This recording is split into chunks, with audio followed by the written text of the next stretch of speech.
Good afternoon, everyone. Before I announce some new members of our administration, I want to first provide New Yorkers with a quick update on the winter weather that our city continues to contend with.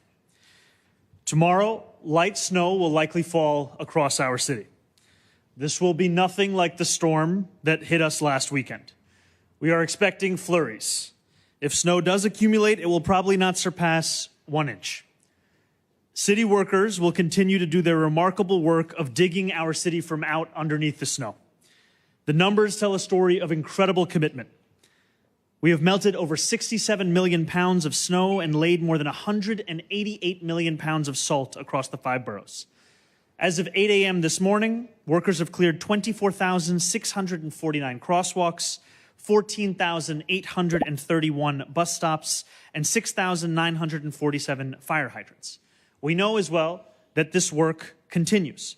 And so that is why an additional 130 city workers are joining these efforts this weekend.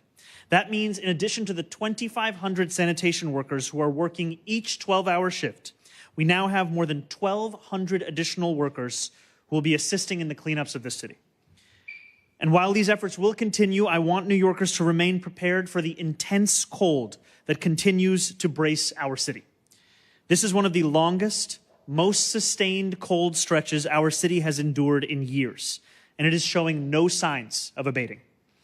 We remain in a code blue. Outreach workers are canvassing our city to help homeless and vulnerable New Yorkers get into shelter. We have warming sites and vehicles open across our city. And I have said this before, and I cannot say it enough. No one in this city will be turned away from shelter. City government will continue our outreach, but we all have a role to play in ensuring that this city gets through this cold front.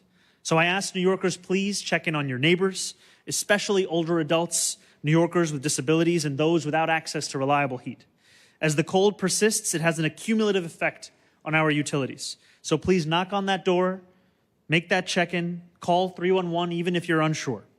And as the weather continues, please continue to stay informed by texting Notify NYC to 692-692 for emergency alerts. Now, it is also a Saturday afternoon here in New York City. Families are sledding across our 5 boroughs. Children are visiting grandparents. Crowds are getting out of Broadway matinee shows, and snow is being shoveled off of our streets.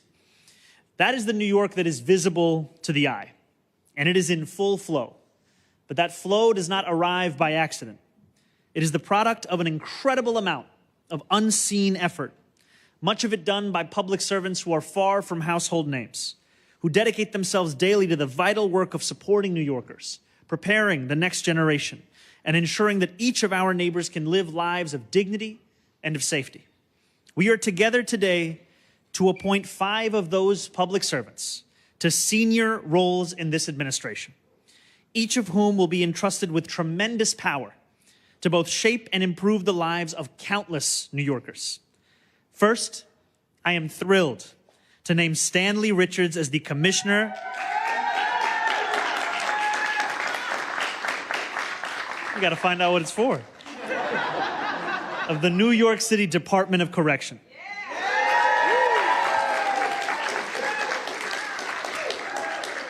Stanley will make history in this role as the first ever formerly incarcerated person to serve as commissioner.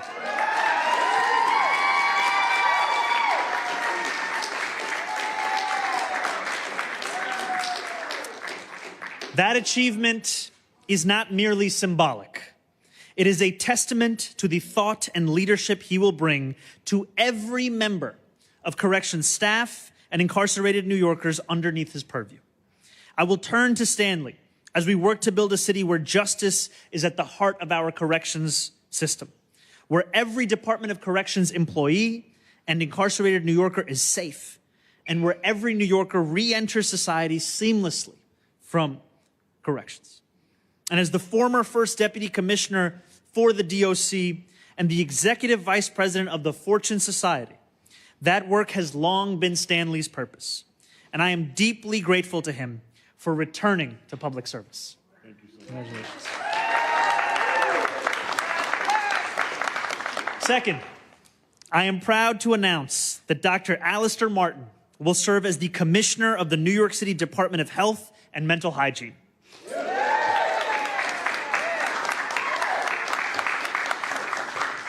A city is only as vibrant as it is healthy. And in Dr. Martin, an emergency room physician with extensive experience on the front lines of public health, as well as at the highest levels of government, New Yorkers will be well looked after. Dr. Martin will oversee our city's public health apparatus, monitor disease outbreaks, and work alongside City Hall to build a city where access to high-quality health care is not a privilege accorded only to a select few, but rather something for every New Yorker. Congratulations, sir. Next, I am delighted to appoint Sandra Escamilla Davies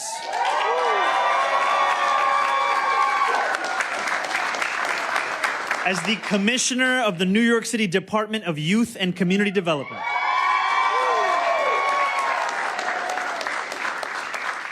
In the words of the great Mr. Rogers, anyone who does anything to help a child is a hero to me. And I know that Sandra will be a hero not only to me, but to so many across our city, because for countless families, she already is.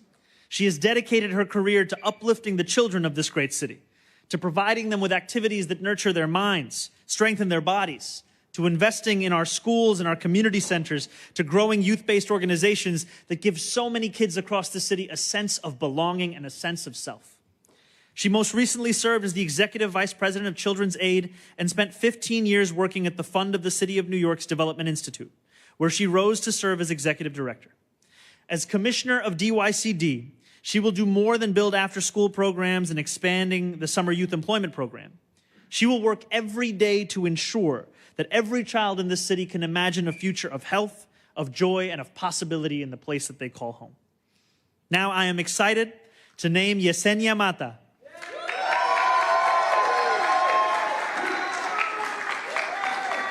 as the Commissioner of the Department of Veterans Services. For anyone from Staten Island, Yesenia's name is immediately synonymous with service. As the Executive Director of La Colmena, she has been a tireless advocate of our city's immigrants and day laborers, New Yorkers often without a champion. As Commissioner, Yesenia will continue that work, fighting for the 135,000 veterans who call this city home, and ensuring that they are able to access the housing, the healthcare, the supportive services that they sacrificed so much for. And this work is personal to Yesenia.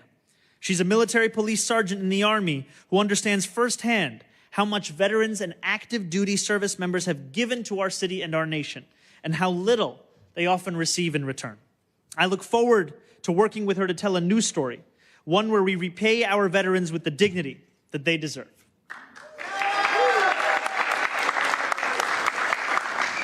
Finally, I am proud to announce Vilda Vera Mayuga as the new Commissioner of the Office of Administrative Trials and Hearings. Commissioner Mayuga has expansive experience in city government, having most recently served as the Commissioner of the Department of Consumer and Worker Protection, in addition to having served across state government in a number of roles where she advanced civil rights and advocated for workers. As Oath Commissioner, she will oversee our city's independent administrative law court and make justice the expectation for every New Yorker. I am deeply grateful to each of these 5 leaders for assuming such important roles in our city government and for heading up the agencies that allow this city to be the envy not just of the state or of the country, but of the world. And I hope that New Yorkers will see their work reflected in young people who grow into happy and healthy adults, justice that is administered fairly across our city, and millions of New Yorkers who are tended to, cared for, and know that when they turn to government, their concerns will be heard and their interests prioritized. Thank you so much. And now our new Commissioner for the Department of Corrections, Stanley Richards.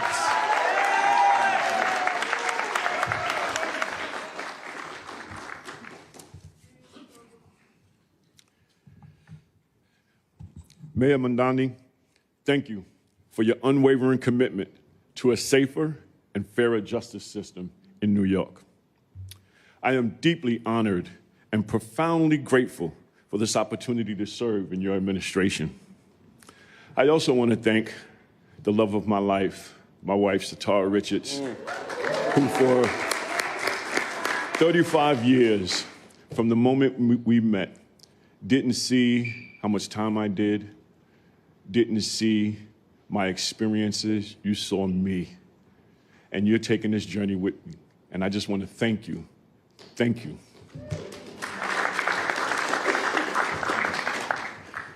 Today, we turn the page and we start a new era. Under Mayor Mamdani's leadership, we will chart a path of hope, healing, and transformation.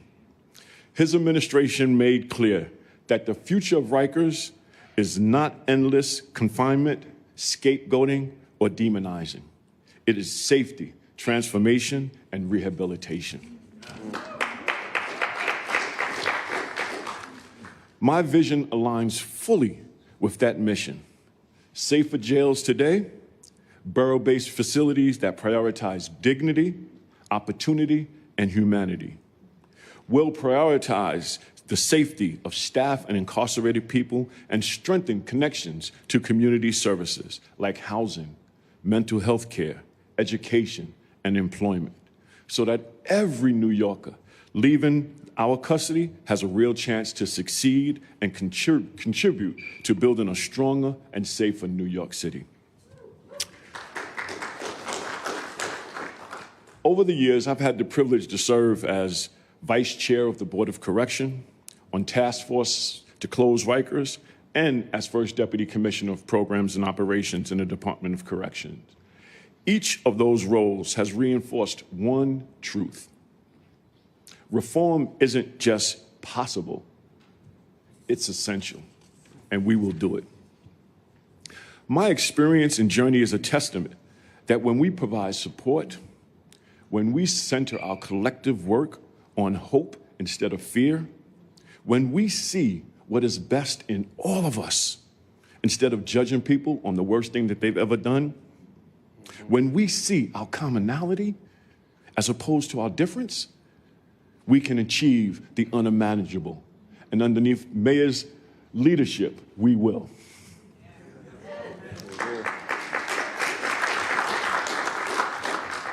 Today begins a path of hope, transformation, transparency, and inclusion, and will result in a more humane and just system. So as I step into this role, I do so with this statement as my North Star.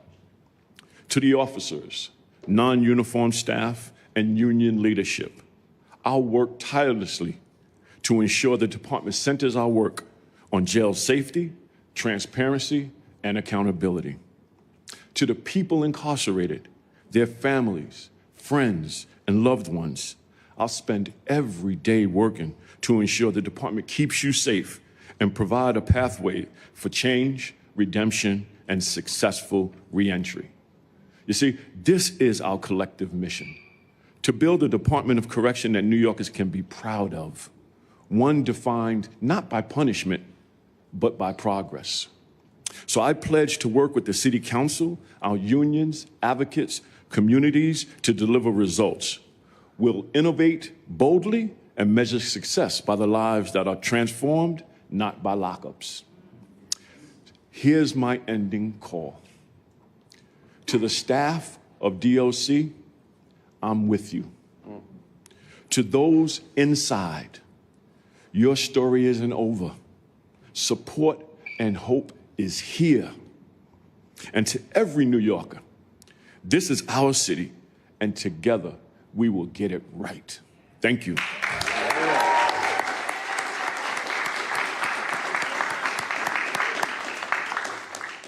Before I pass it over to our new commissioner for health and mental health, I also just want to acknowledge we have a few of those very elected officials that we've referred to right here in the House. I think I saw Assemblymember Landon Deus, who is here. And I think I also saw Councilmember Althea, who I'm not sure is here as well. When you say the word youth, you have to follow it with Althea. So now I pass it over to our new commissioner for DOHMH, Alistair Martin.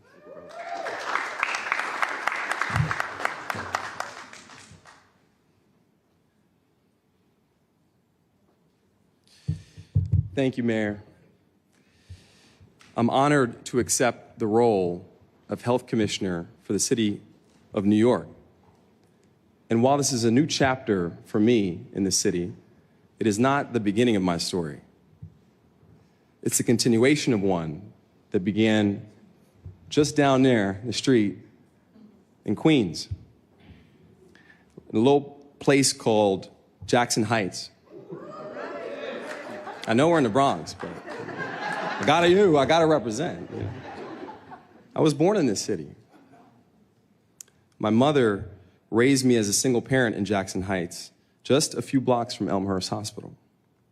A Haitian immigrant doing her level best, she worked her way up from a fry cook at McDonald's to a consultant at the United Nations. And where is she? Hold on one second. Mom, don't hide.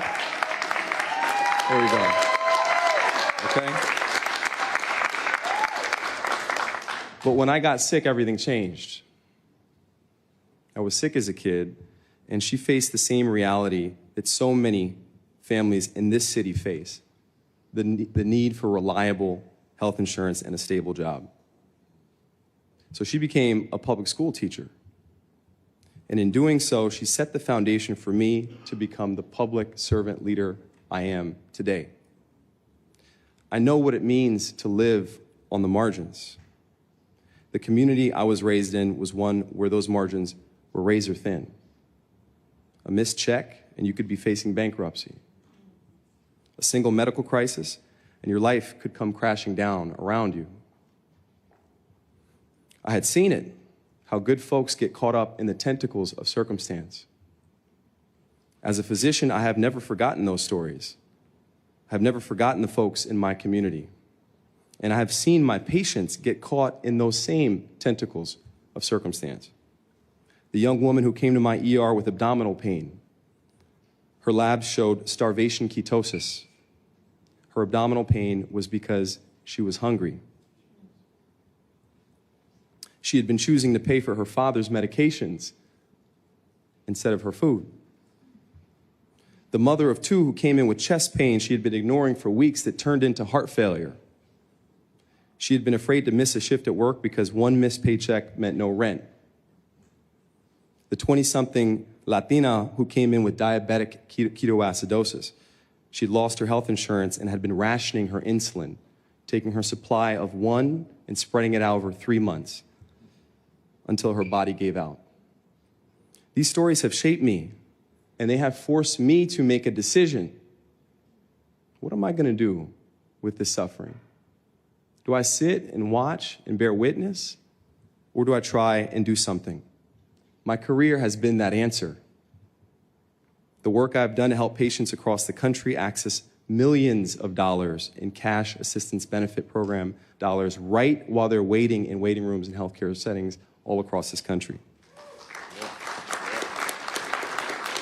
The work engaging hundreds of thousands of patients with vaccine access so they have access to safe and effective vaccines. The work aimed at converting our nation's ERs into the front door for opioid addiction recovery. I've been building my skills. I've been adding to my toolbox, ready for this moment to come back home, back to Queens, back to New York City, and apply everything I've learned on behalf of the people of this city. And now, as your health commissioner, here is what we are going to do together. We will continue to protect the city every single day. As an emergency physician, I know what it means to be on the front lines, responding to outbreaks, preparing for emergencies, protecting the health of mothers and children. That core mission of public health will always come first, and we will strengthen it. But we are not stopping there. We are going to make sure that when a family walks into a health center, they can walk out not just healthier, but more financially stable. We're going to make sure that the health insurance coverage losses that are coming, potentially from the federal government's cutbacks, that we keep people insured, we keep people housed, and we keep people whole. We're going to prove that public health is not just about disease, it's about dignity, about stability, about making sure that no one gets left behind. We're going to build a new vision for how public health works in this country, okay? and we're going to do it here in this city. And we will do it by partnering across city government with health and hospitals, with our schools, with our city councilors and our community-based organizations who know their neighborhoods best. So to the thousands of staff at the Department of Health, the epidemiologists, the nurses, the community health workers, you are the backbone of the city's health. I see you, and I am honored to join your ranks. To Mayor Mamdani, to Deputy Mayor Arteaga, thank you. And to the people of this city, I cannot wait to get started working on your behalf. Let's go.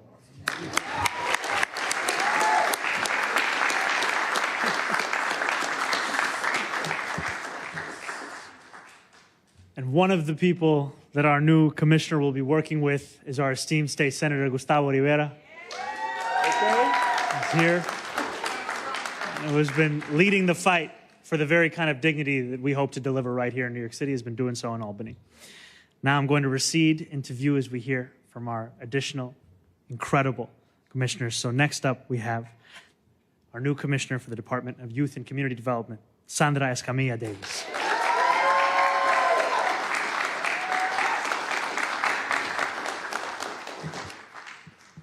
I just want to take a moment and just take in this experience. I mean, let's give it up for these commissioners. I mean, how lucky am I? I feel so excited. Thank you, Mayor Mamdani. Thank you, Deputy Mayor Arteaga, for this incredible honor. To the community leaders, advocates, agency partners, and the children, youth, and families of this great city, I am honored to accept this appointment as the next commissioner of the Department of Youth and Community Development.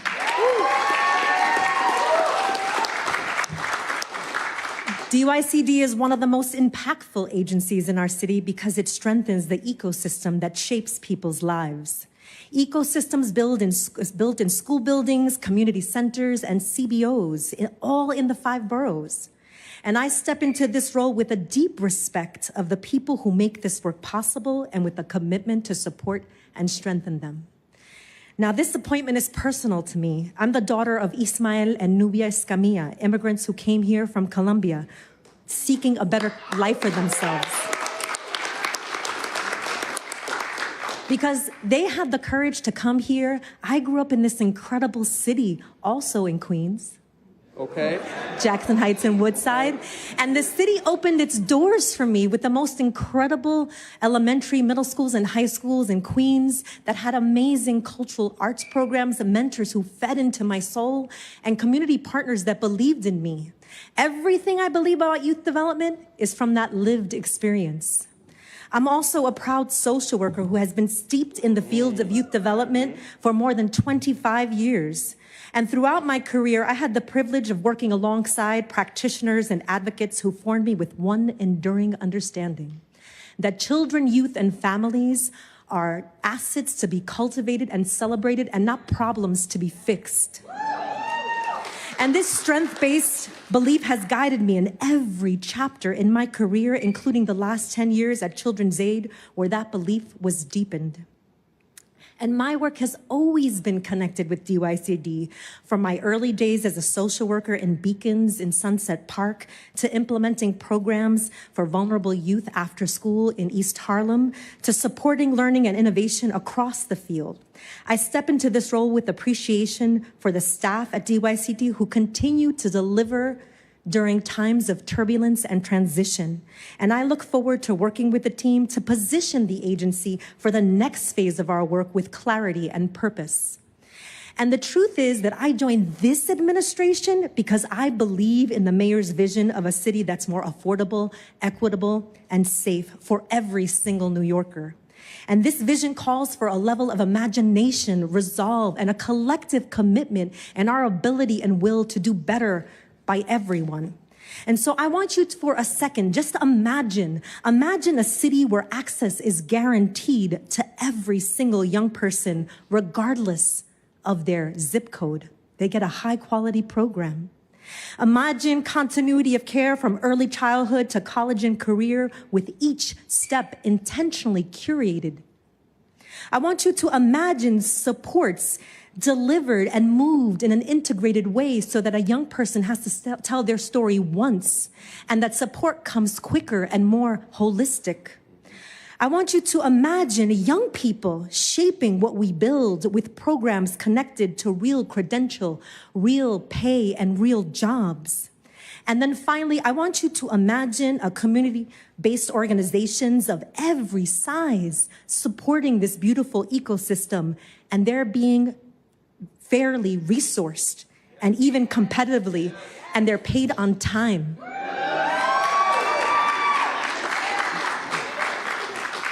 And as commissioner, my goal is to make this vision real by aligning systems, removing barriers, and investing in trusted community partners who bring opportunity to life every single day.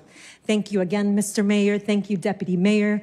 Thank you to my family, my mother, Nubia, and to my belated father, Ismael, to my husband, Chris, and my daughters, Veronica and Isabella, who insisted that I say their names, not the sisters.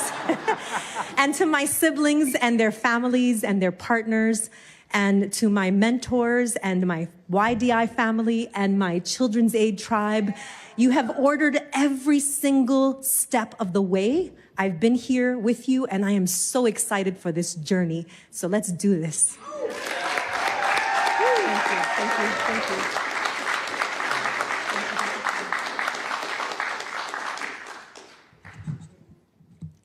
Now our new oath commissioner, Vilda Vera Mayuga. All right, good afternoon. Muy buenas tardes. Where are my Latinos? Right? Thank you so much for joining us. It's really delightful to be here today. I'm Vilda Vera Mayuga, and I really spent nearly my entire professional life in public service. And that is because it's what I learned from my parents. My mom, Mamita, querida de mi alma, she's right there. She's always like in hiding behind the photographer. Both my mom and my dad really instilled in me the need, the necessity that you have to be part of community by giving back to community. And for me, the way that I've done that is through public service, right? You're in community, we all need each other. And that has been what I've been doing. And in this latest chapter, I embark in a really exciting journey of serving under you, Mayor Mamdani, is really an honor. It is a privilege. You've been an inspiration. And I am really delighted to be part of this history that we're making in our wonderful city. Yes. Oath, the Office of Administrative Trials and Hearings, I think a lot of people don't know it.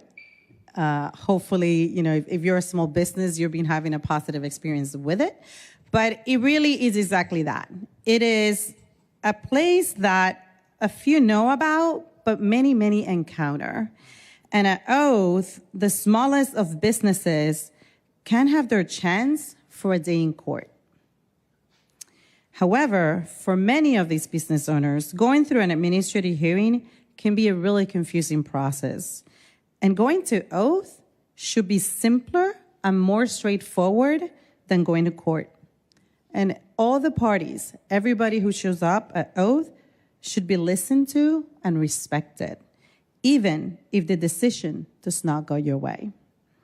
Throughout the years, Oath has been tasked with more and more types of cases, but has not necessarily paused to modernize and strike the right balance of independence from and collaboration with sister agencies and non-governmental stakeholders. I look forward to engaging with the team currently at Oath, with all who have interactions with Oath, so we can chart a path to potential improvements in the administrative judicial system of our great city. Thank you again, Mayor Mamdani. Thank you to our Chief Counsel, CASHAPP, for the opportunity to serve. It truly is a privilege and an honor to be appointed to lead the Office of Administrative Trials and Hearings, and I have to do this because everybody else, you know, it's like my family will kill me too, and I made them all come. My daughter is over there. I will say her name, although she wouldn't want me to, Pilar.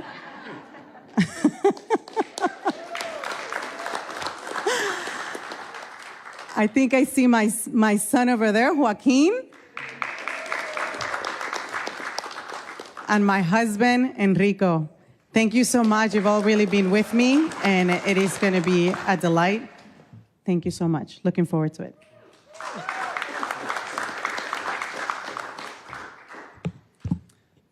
And last but certainly not least, our new incredible commissioner for the Department of Veterans Services, Yesenia Mata.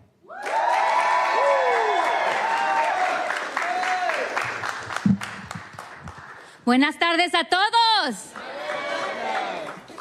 I want to begin by thanking Mayor Mamdani and Deputy Mayor Arteaga for their leadership and for this appointment. I'm deeply honored and I'm ready to serve. I step into this role with a clear commitment to ensure that veterans and their families across New York City are fully supported. Because the weight of service does not end when the uniform comes off, and neither should our support. Military service to uphold our Constitution and rights demands courage, discipline, and sacrifice. And when veterans served, their families served as well, through the deployments and separations. No veteran or military family should struggle to access the services they deserve. Too often, veteran challenges are seen as isolated issues. But veteran issues are never just military issues.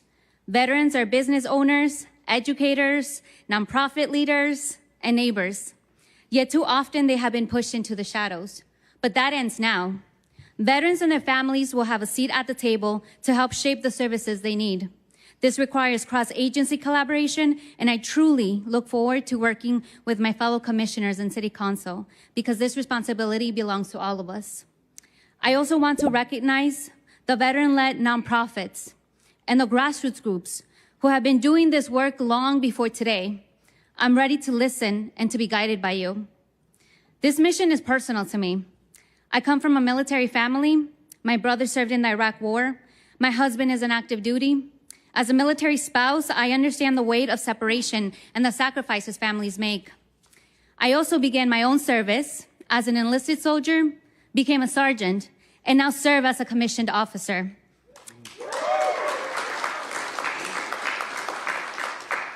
Through these experiences, I understand the challenges of service firsthand. As Executive Director of La Colmena, an immigrant-led workforce development organization, I oversaw a wide range of government contracts and programs in job placement, legal services, entrepreneurship, childcare, and social services. While not veteran designated, I employed military families and veterans. Before La Colmena, I worked with deported veterans. Yes, deported veterans, green card veterans, and their families who were at risk of deportations, helping them navigate the complex legal pathway to citizenship, including my husband, when he served as an enlisted green card soldier. At La Colmena, I continued that work, further connecting veterans and military families to other services they needed across all 5 boroughs. I remain committed to this holistic approach. Through this work, my experience allowed me to integrate both of my worlds to fully understand veteran challenges. I want to thank my husband, now Captain Vargas,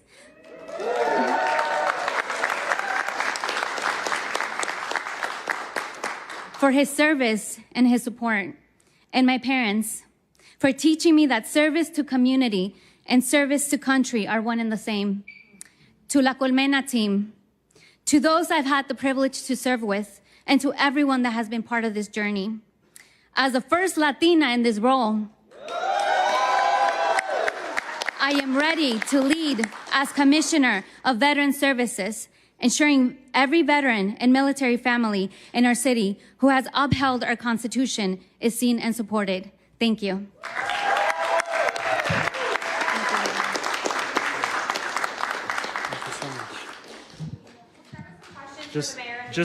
Just before we begin, I do just want to say thank you once again to every single one of you. Each of you are inspirations to New Yorkers, both in this room and outside of this room. And I've appreciated also the presence of family and friends who are here today, because I know that for all of you, just like for me, just like for every New Yorker, We are the products of all those who pour everything into us. And so thank you to the parents, to the children, to the siblings, to those who've inspired both at work and outside. Thank you for giving us these incredible New Yorkers who will serve in this administration.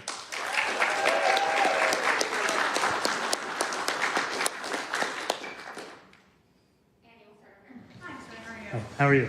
Thanks. Question for you and for Mr. Richards. Obviously, there was a remediation manager named for Rikers earlier this week. Have you spoken with him yet? Mr. Richards, connected with him yet? And then for Mr. Richards, is it your understanding that that position will have more powers to institute reforms? Is that a arrangement you're comfortable with? And do you feel aligned with the work of the remediation manager? So I have not yet been in touch, but my administration has. And we look forward to working with the remediation manager on improving conditions in our city's jails, both for those in custody and for corrections officer. I'll just pass it over now as well. I think that's the answer.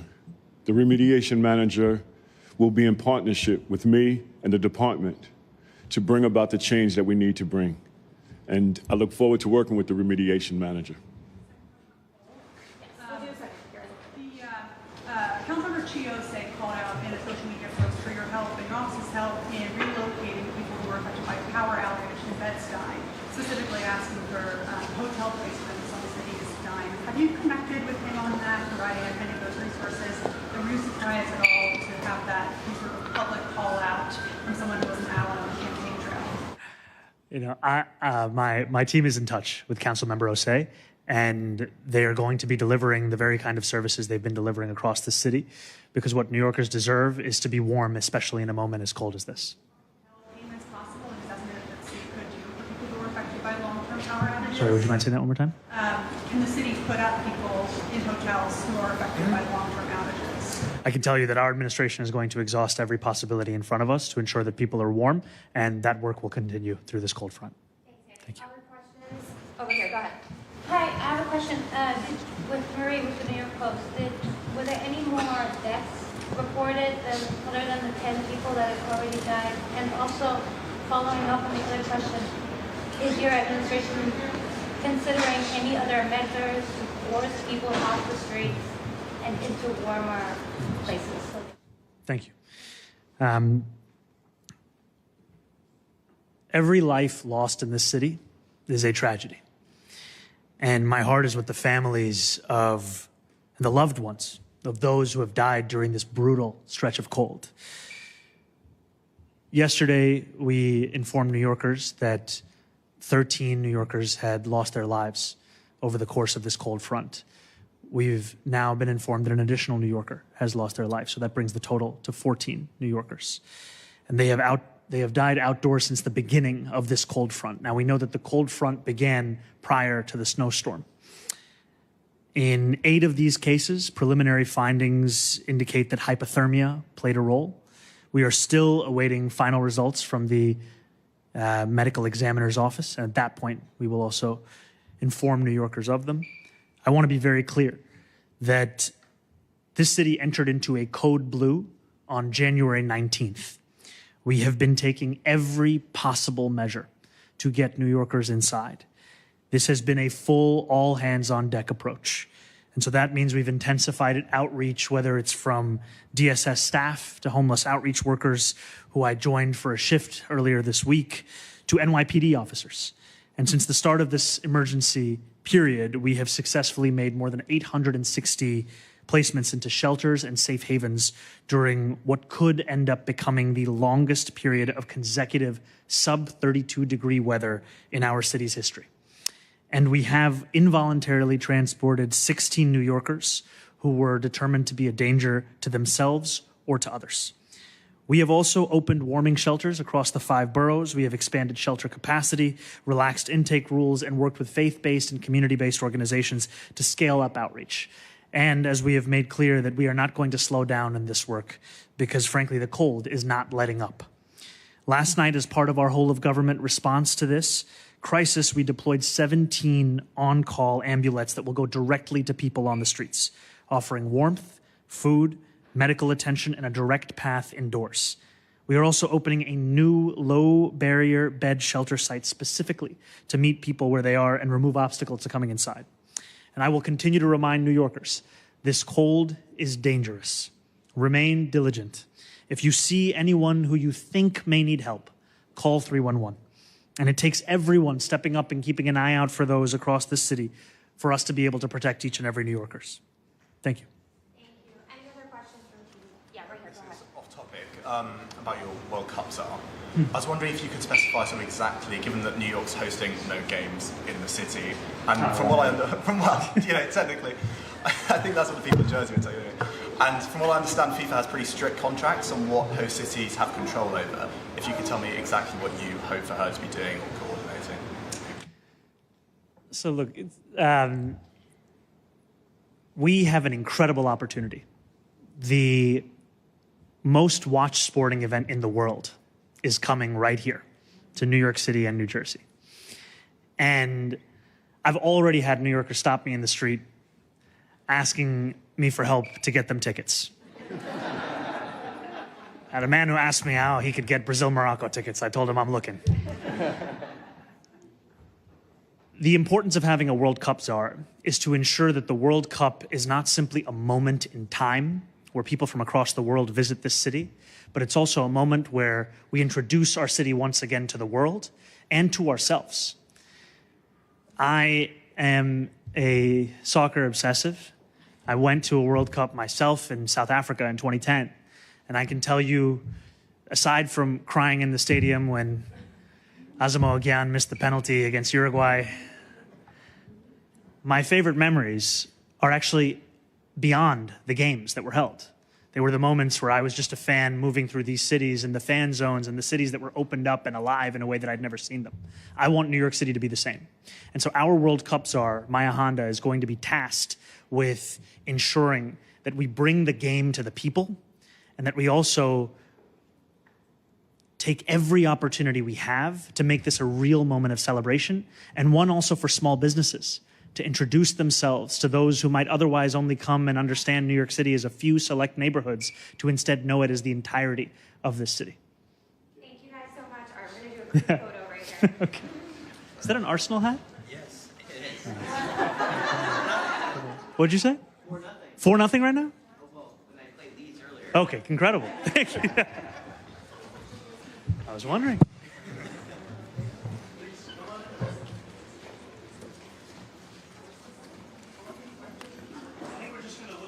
Look at Mike right here. One right here. Sorry. Okay. There we go.